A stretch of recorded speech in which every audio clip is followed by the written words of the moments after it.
Welcome to MMC news.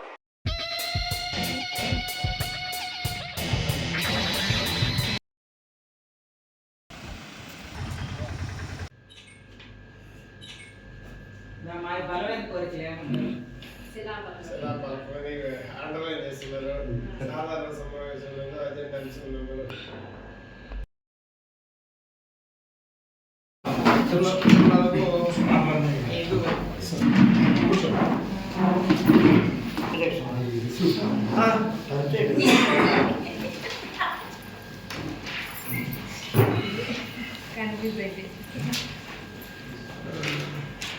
మే నెలలో జరిగిన మీటింగ్లో తర్వాత మీరు వచ్చిన తర్వాత ఫస్ట్ మీరు కూడా మనం మన ఓవర్గా చెప్పాము.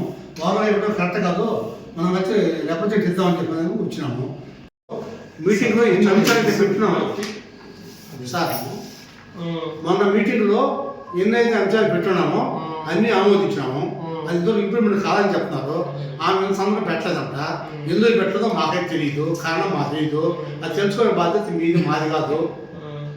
ఆమె పెట్టకపోతే వెంటనే కరెక్ట్గా మీరు ఎవరు చేయాలా? మాకు ఎందుకంటే సమస్యలు ఎక్కడ ఆగిపోయినాయి. లైట్లు పెట్టినాం ఆ రోజు, లైట్లు తర్వాత లైట్ కూడా వాటర్లో మేము లాస్ట్ లైట్లను వేసిపోదాము అని చెప్పి చెప్తాం. అన్ని వాటిలో లైట్లు లేవు, సమస్య బాగా వాటర్లో వర్కర్లు కూడా లేదు. కొంతమంది రిటైర్ అయిపోయారు. ఒకే వార్డులో మొత్తం చేస్తాం. నా వార్డు ఎంత పెద్ద వార్డు అంటే పెరియూరు ఎస్టీ కాలనీ, ఫస్ట్ స్టార్ట్ అవుతుంది ఎస్టీ కాలనీ, పెరియూరు ఊరు, మాడపల్లి ఊరు, మాడపల్లి ఎస్టీ కాలనీ, మాడపల్లి మెట్ట, railway station, APF colony, NGOs colony, Telugu Ganga, నక్క కాలనీ, ఇప్పుడు పాఠశాల, క్రాస్ రోడ్డు, హ్యాండ్లూమ్ టెక్నాలజీ. ఇంత వార్డు అన్నది.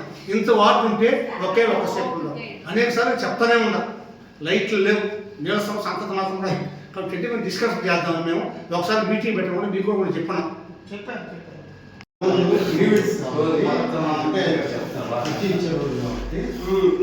మా పార్క్ వరకు టైం అయిపోతాం. అది మనం ఆమోదం పొందిన టైం అప్పుడు దగ్గర చూపి సార్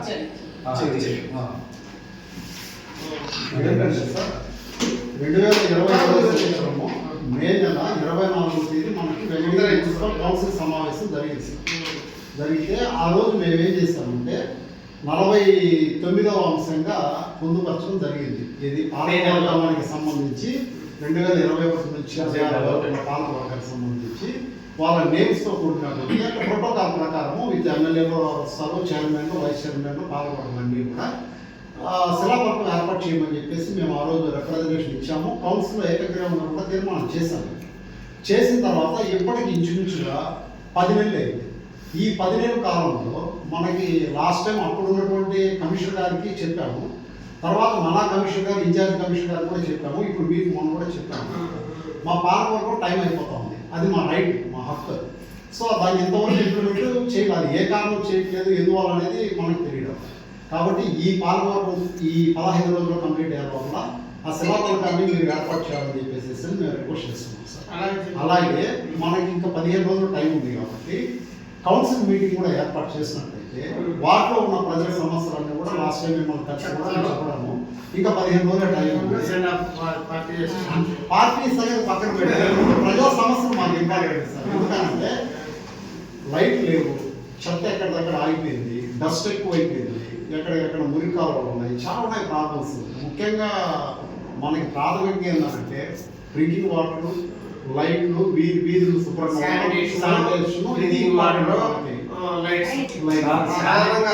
శానిటేషన్ లో రామారావు గారు ఎప్పటి నుంచి తెలుసా 3-4 మీటింగుల ముందు నుంచి కదా ఫాగ్ పెడతాం పెట్టిందే లేదు, చేయలేదు. ఏ వార్డులో జరగలేదు సార్. చెప్పండి ఎల్లుండి పెడతాం సార్, అడిగితే ఎల్లుండి పెడతాము, ఆటోలో పెట్టిస్తామంటారు. ఏది జరగదు కూడా. అతను రామారావు ఏంటంటే ఫస్ట్ లో అడావిడ చేశాడు. తర్వాత ఇప్పుడు ఏంటంటే ఆడావిడంతా పోయింది. ఎందుకు పోయింది? ఏందో చేయలేకపోతున్నాడు ఏమో, కానీ ఇప్పుడు అసలు అతను లాభం లేదు సార్. ఒకప్పుడు ఫస్ట్ లో వచ్చిన ఫస్ట్ టర్మా సెకండ్ టర్మా ఇప్పుడు కూడా ఫస్ట్ వచ్చిన ఒక 4 రోజులు బాగా బిల్డప్ గా ఇచ్చాడు. తర్వాత అన్ని పరిస్థితి అతను అంతగా ఏం తీసుకోవడం. మీరు కూడా యాజ్ ఏ కౌన్సిలర్స్ గా మీరు సెన్సిటైజేషన్ అయింది శానిటేషన్ విషయంలో మీ వార్డుల్లో ప్రజలకి ఇలా ఇలా చేసుకోవడానికి మీకు తెలుసు కదా, మున్సిపాలిటీ చట్టాలు తెలుసు, తర్వాత మున్సిపాలిటీ ఎట్లా మెయింటైన్ చేసుకోవాలి తెలుసు కదా. ఎక్కడ పడితే అక్కడ మనకు ఉండేదేమో మున్సిపాలిటీలో తక్కువ మంది వర్కర్స్, చెత్త ఎక్కడ పడితే అక్కడ వస్తున్నారు. అక్కడ పడితే అక్కడ టెంకాయ బోండాలు, కొబ్బరి బోండాలు చూసిన ఎంత కంప చెట్లు కొట్టేసి ఎట్లా పట్ల వాటిని పక్కకు పంపించాలి. ఎవరు ఎక్కి పెట్టి ట్రాక్టర్ వచ్చినప్పుడు వేసేయడము, వాటిని డిస్పోజ్ చేస్తే వెళ్ళిపోతాయి అవి. అలా కాకుండా మీరు ఇంకా బాగా చెప్పాలి. మాకేంటంటే హోటల్స్, తర్వాత వచ్చేసి హోటల్స్ పెడతారు, మనం ఎంతమందిని, మేమైతే ఎంతమందిని కంట్రోల్ చేయగలం? అనేది కాదు అలాగా సార్, నేను బయట లేదు షాప్ కి ఒక 2 షాపులకి మీరు ఫైన్ వేసారు అనుకోండి, ఆటోమేటిక్ గా వాడు అది ఇదవుతాడు. మీరు అది చేయడం లేదు. ఇప్పుడు తీసుకోవడం లేదు. ఫైనాన్స్ విషయం కాదు, వాళ్ళకి అవేర్నెస్ రావాలి. అవేర్నెస్ వాళ్ళకి రానప్పుడు మనం తెప్పించాలి సార్. వాళ్ళకి తెప్పించాలి అన్నప్పుడు మీరేం చేస్తారు? కనీసం వాళ్ళ దగ్గరికి వచ్చి ఎందుకు గట్టిగా మందలించాలంటున్నారా? ఒకసారి చెప్తారు, బట్ రిపీటెడ్ గా చేసేటప్పుడు నెక్స్ట్ స్టెప్ ఏంది అనేది మీకు తెలుసు కదా. మీరు చెప్పినా కూడా వాడు వినప్పుడు నెక్స్ట్ స్టెప్ ఏం చేయాలనేది మీకు తెలుసు.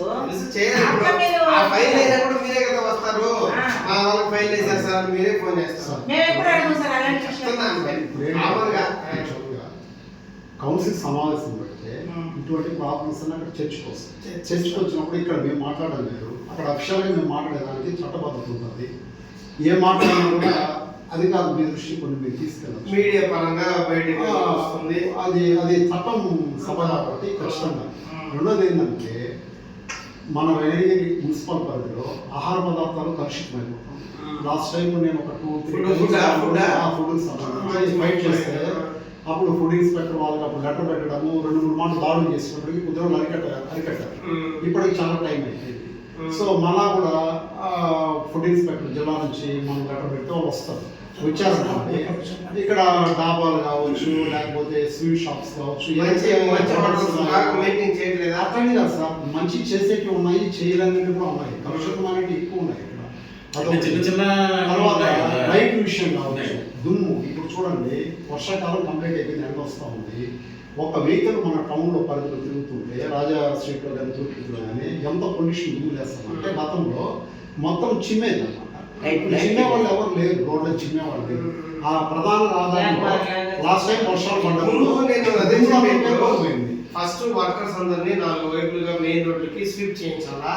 బ్రష్ చేయించిన తర్వాత కుప్పలు వెతుకుని మీరు కనీసం బ్రష్ చేయడం మరి రాజా స్ట్రీట్ కానీ తూర్పు వీధి కానీ ప్రధాన రహదారి ఎవరైనా వస్తారు మనకి. యాక్చువల్గా మీరు అది చూపించండి, నేను వస్తాను. ఉదయం శానిటేషన్ వస్తాను కదా, తప్పకుండా నేను ఒక దగ్గర వెళ్తున్నా.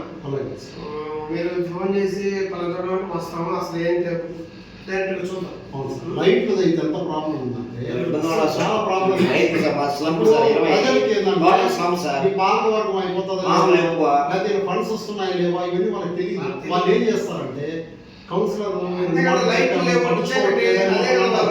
మాకైతే సాయం చేయాలని, గట్టిగా చేయాలి, దాని మీద యాక్షన్ తీసుకోవాలని మాకుంది.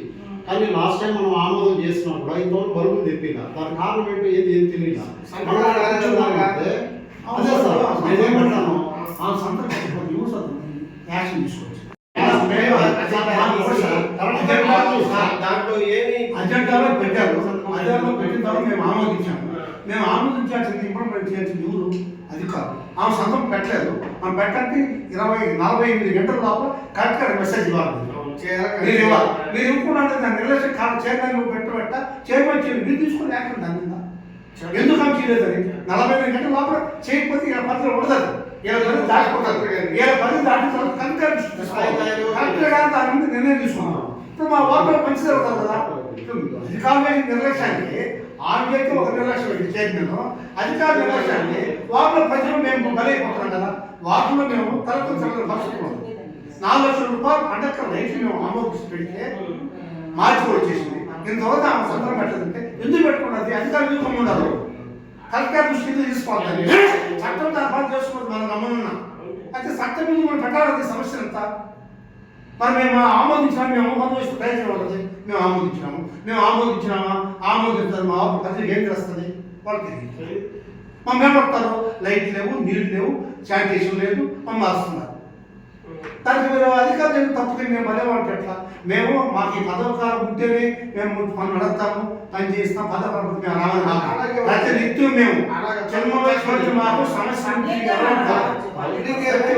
మాజీ మున్సిపల్ కౌన్సిలర్ మాది కూడా కాదు సార్. ఒక వాటర్ సమస్య చెప్పొచ్చు, అడగొచ్చు. పదవులు ముఖ్యం కాదు, పదవులు పెడితే మేము రాని సమయంలో కాదు. మాకు సమస్య ముఖ్యం, వాటర్ సమస్య మాకు ముఖ్యము, ప్రజలు ముఖ్యము. మా వార్డులో ఎంత సమస్యలు ఎన్ని గ్రామాలు చెప్పాను, తేనే చెప్పాను మీకు. ఎంతసేపు ఉంటారు సార్? ఈసారి ఎంతసేపు చెప్పుకుంటారు? అన్ని బాగా కరెక్ట్గా చెప్తున్నారు. ఏమేమి చేయాలి చెప్పండి. మేము తలుపుకుని తిరగాలి కదా వార్డులో. ఎంత ఏరియా ఉన్నది, ఎన్ని గ్రామాలు ఉన్నాయి, ఎంతమంది జనాభా ఉన్నారు? కనీసం ఒక్కసేపు మీటింగ్ అది ఒక లేడీ నుంచి అడుగుతున్నాం సార్. 3 months నుంచి మీటింగ్ పెట్టకపోతే ఇక మేము పాలకవర్గంలో మేము సభ్యులు కావడం ఎందుకు, మీ కౌన్సిలర్స్ కావడం ఎందుకు? అక్కడికి వస్తే 25 మంది కౌన్సిలర్స్ విత్ చైర్మన్స్ కూడా ప్రతి ఒక్క సమస్య డిస్కస్ జరుగుతాయి, నోట్ చేసుకుంటారు అధికారులు. వెంటనే దాని ప్రాధాన్యత క్రమంలో దాన్ని పరిష్కారం చూపించడానికి అవకాశం ఉంటుంది. 3 నెలలు పైన అయిపోయింది ఇప్పుడు మీటింగ్ పెట్టి. ఎలాగో అయిపోతుంది కదా. లాస్ట్ మీటింగ్ మే అని చెప్తున్నారు, మీరు 3 నెలలు అని చెప్తున్నారు. మీటింగ్ జరిగింది అప్పుడు కూడా చాలా గ్యాప్ వచ్చింది. ఇలాగే రిపోర్ట్ అనేసి ఒకసారి పెట్టారు, మళ్ళా తర్వాత మళ్ళా పెట్టలేదు. ఎవరి మంత్ పడాల్సింది ఇప్పుడు ఇంకా మంత్ అనేది 15 రోజులు ఉంది సార్. 18 అనుకుంటా, 15-16 రోజులు ఉంది టైం. ఈ లోపల ఒక మీటింగ్ పెడితే కనీసం ప్రజా సమస్యలు ఇప్పుడు దీంట్లో ఇంకొక సబ్జెక్ట్ కూడా ఉంది సార్. మనకి యాక్చువల్గా ఏంటంటే ఇంటి పనులు విపరీతంగా పెరిగాయి సార్. విపరీతంగా పెరిగాయి. వెంకటగిరి మున్సిపాలిటీలో ఇప్పుడు మేజర్ ప్రాబ్లం ఏంటంటే ఇంటి పనులు. ఇంటి పనులు ఎంత పెరిగాయంటే పన్నులు రేటు పెరిగింది. ఇంతకుముందు 6 నెలలకు 1000 రూపాయలు కట్టేవాళ్ళు, సంవత్సరానికి 2000 కట్టేవాళ్ళు. ఇప్పుడు 6 నెలలకి 2000 కట్టాలి. అంత పన్నులు పెరిగాయి. ఆ పన్నులు పెరిగిన దాని మీద కూడా చాలా విషయాలు ఉన్నాయి. ఒకటేంటంటే మనకి మున్సిపల్ శాఖ నుంచి, మున్సిపల్ డిపార్ట్మెంట్ గుంటూరు వాళ్ళ దగ్గర నుంచి మనకు వచ్చిన ఆర్డర్స్ ప్రకారము 70 లక్షల జనాల వరకు పెంచండి అని చెప్పేసి వాళ్ళు ఇస్తే మన వాళ్ళు అత్యుత్సాహాన్ని పోయి నేను దాన్ని స్టడీ చేస్తాను. మీ కూడా తీసుకొని ఒకసారి మన లెక్క చూడాలి. ఎన్ని కౌన్సిల్ మీటింగ్లో మాట్లాడడానికి అవకాశం ఉంటుంది. దగ్గర ₹1 కోటి పై పనులు వేశారు. అంత వేయాల్సిన అవసరం ఏముంది? ఇప్పుడు గవర్నమెంట్ మార్గదర్శకాల నుంచి వసూలు ఏంటంటే వీళ్ళు 150-200 వసూలు చేసే విధంగా ప్రణాళిక ఎలా తయారు చేస్తారు? ప్రజలకు బాగా వాళ్ళు తినేదే కష్టమైంది. ఇప్పుడు ఉన్నత వర్గాలు అయితే వేరే సబ్జెక్టు, ఏదో మన శక్తి ఉంటుంది, వాళ్ళు బాగా కట్టుకుంటారు. ఇప్పుడు ఇన్ని కేటగిరీలుగా విభజించారు, 3-4 కేటగిరీలుగా. ఒకటి బంగారుపేట, సాలికాలి, 4వ వార్డు, 2, 3, 4, 7, 8 ఈ వార్డులు వచ్చి రూరల్ కింద వస్తాయి. కొద్దిగా మున్సిపల్ పరిధిలో అక్కడ పనులు కొంచెం తక్కువ. కమర్షియల్ ఏరియా ఉన్నాయి. ఇప్పుడు రాధానగర్ 16వ వార్డు కానీ 17, 18 పాతకోట ఇవన్నీ కూడా కమర్షియల్ కింద వస్తాయి. ఇక్కడ పన్ను ఎక్కువ. ఇప్పుడు కమర్షియల్గా ఉండే వ్యక్తులు 6 నెలలకి 50,000 రూపాయలు పన్ను కట్టి సంవత్సరానికి ₹1,00,000 కట్టే వాళ్ళకి ఇప్పుడు 6 నెలలకి ₹1,00,000 వచ్చేసి ఇంత భారీగా పన్నులు ప్రజల మీద పడిపోయినాయి. పడ్డప్పుడు దాంట్లో మనం ఎంతవరకు ప్రజలకి రిలాక్స్గా వాళ్ళకు కొంచెం హెల్ప్ చేయగలం అనే మెంటాలిటీ కూడా అధికారులకు లేకుండా పోయింది. వాళ్ళు ఇష్టం పెట్టేప్పుడు పట్టేశారు, ఓన్లో వేసేసారు. కానీ మనకి పైనుంచి ఆర్డర్స్ ఎంతవరకు వచ్చాయి, ఇదో ఇంతవరకు మాత్రమే మీరు చేయండి అని చెప్పేసి వాళ్ళు ఒక లెక్క ఇచ్చారు మనకి. దాన్ని దాటి మరి కూడా అసెస్మెంట్ వేస్తే, డిమాండ్ వేస్తే ఎంత కష్టం ప్రజలకు కట్టాలి ఒక్కసారిగా. ఎంత ఇది అసలు అది మా కంట్రోల్ లేదు. అది గవర్నమెంట్ డైరెక్ట్గా ఆర్డర్స్ ఇచ్చుకోవచ్చు. ఆర్డర్స్ ఒక్కసారి ఇప్పుడు పన్నులు ఎంతమంది బాధపడుతున్నారంటే దాంట్లో కూడా మళ్ళీ ఏంటి, స్థలం ఉంటుంది, స్థలం ఉంది, స్థలంలో ఇంతమంది ఇల్లు కడితే పన్ను వేసేవాళ్ళు. ఇప్పుడేం చేస్తున్నారు, మళ్ళా స్థలానికి పన్ను, ఇంటికి పన్ను, మళ్ళీ ఇంటికి డబల్ 100% పెరిగింది, 100కి ఇంకొక 100% పెరిగింది. ఇవన్నీ చూస్తే దాంట్లో మన రుసులు చాలా ఉన్నాయి మాట్లాడాల్సింది. అవేంటి అంటే ఇప్పుడు మన రూల్స్ ప్రకారము 100 మీటర్ల వరకు అది డాబా ఇల్లు కావచ్చు, రేకులు ఇల్లు కావచ్చు, పూరీలు కావచ్చు, అంటే దగ్గర 14 నుంచి 15 అంకణాల వరకు ప్లాన్ అప్రూవల్ తీసుకోవాల్సిన అవసరం లేదు. కానీ వాళ్ళు కూడా ఫైల్ వేసేసారు ప్లాన్ అప్రూవల్ తీసుకోలేదు అనేసి. అసలు చట్టంలోనే వాళ్ళకి అప్రూవల్ లేనప్పుడు వీళ్ళు ఎట్లా వేస్తారు దానికి అమౌంట్? ఇవన్నీ మాట్లాడడానికి కౌన్సిల్ మీటింగ్లో ఉంది, చాలా సబ్జెక్ట్ ఉంది. దానివల్ల ఏం జరుగుతుందంటే ఆ సమస్యల మీద మాట్లాడి మా టాలెంట్ ఏదో మేము చూపించుకోవాలని కాదు, యాక్చువల్ నిజం చెప్తున్నాం. అవన్నీ కరెక్ట్గా మాట్లాడి అధికారులు ప్లానింగ్ డిపార్ట్మెంట్ వాళ్ళని మీ సమక్షంలో మేము నిలదీసి కానీ అడిగితే వాళ్ళ తప్పులు సరి చేసుకుంటే చాలా మంది పన్ను భారం తగ్గదు. వెంకటగిరిలో కొన్ని కోట్ల రూపాయలు తగ్గుతాయి సార్, మనకి కోట్లు కాకుండా లక్షల రూపాయలు తగ్గుతాయి. ఎందుకంటే గవర్నమెంట్ ఇచ్చిన ఆర్డర్స్ కూడా పక్కన పెట్టి ఇష్టారీతులు వేసేసారు. అది జనరల్గా ఎవరికి అర్థం కాదు. నేను స్టడీ చేస్తున్నా దాని మీద, మొత్తం ఇంత నోట్స్ తయారు చేస్తున్నా దాని మీద. కనీసం వీళ్ళ అధికారులు సేవా దృక్పథంతో కూడా చేయకుండా ఎంతసేపు ఇప్పుడు మీరు ఇచ్చారు సార్ ఆర్డర్, ఏమని ఇచ్చారు? ఒక కమిషన్, అదే కమిషన్కి మీరేం చెప్పారు? ఇదో పలానా 4వ వార్డులో 100 రూపాయలు పన్నులు వసూలు చేయడం మీరు చెప్పారు. మనోళ్ళు ఏం చేశారు? 200 వసూలు చేశారు. ఆ అదనమైన 100 ఎవరి మీద పడుతుంది? ప్రజల మీద పడుతుంది. యాక్చువల్గా మీ ఉద్దేశం ఏంటి? 100 రూపాయల వరకు చాలు అనేది మీరు అడిగింది. కానీ వీళ్ళు ఏం చేస్తున్నారు? 200 వసూలు చేస్తున్నారు. అంటే ఎగ్జాంపుల్ చెప్తున్నాను నేను. ఆ అదనమైన భారం వాళ్ళ మీద పడుతుంది.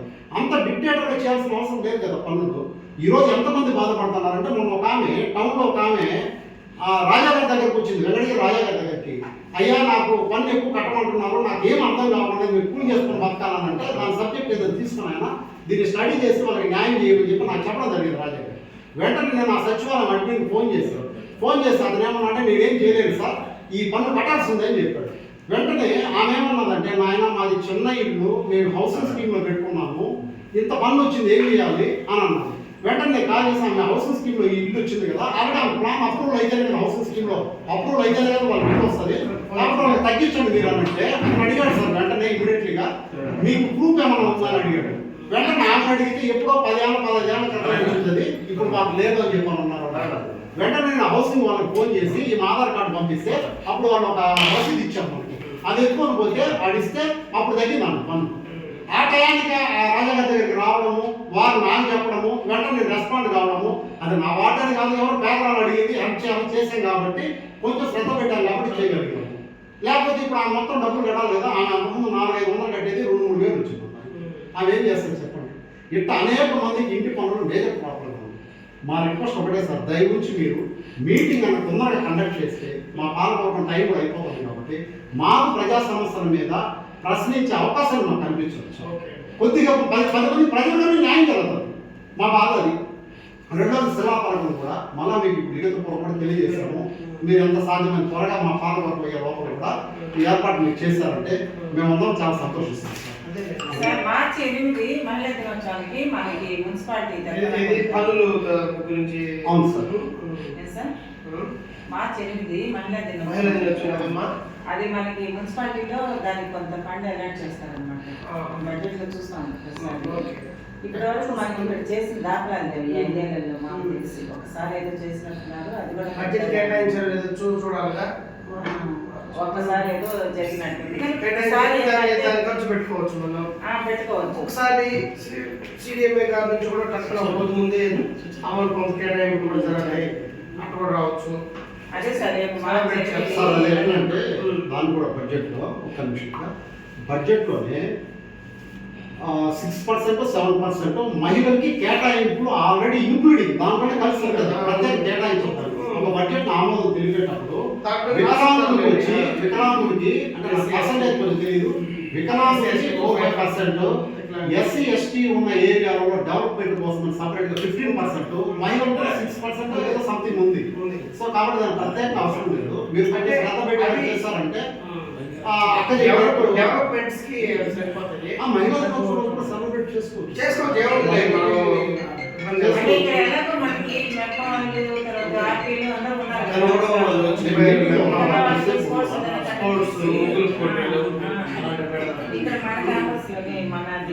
మనకి చైర్పర్సన్ గారు మహిళ ఆమె ఉన్నారు, వైస్ చైర్మన్ గారు ఉన్నారు, మహిళ అంటే అక్క వాళ్ళు కౌన్సిలర్లు వీళ్ళందరూ ఉన్నారు.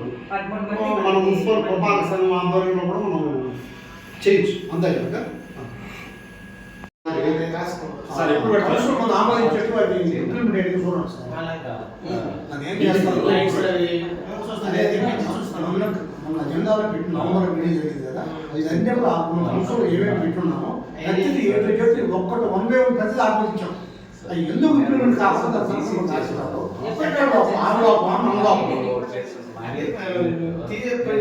ప్రతి సెక్షన్ నుంచి ఏమేమి వర్క్ అయింది అన్ని అజెండా ప్రిపరేషన్ చేస్తున్నాము.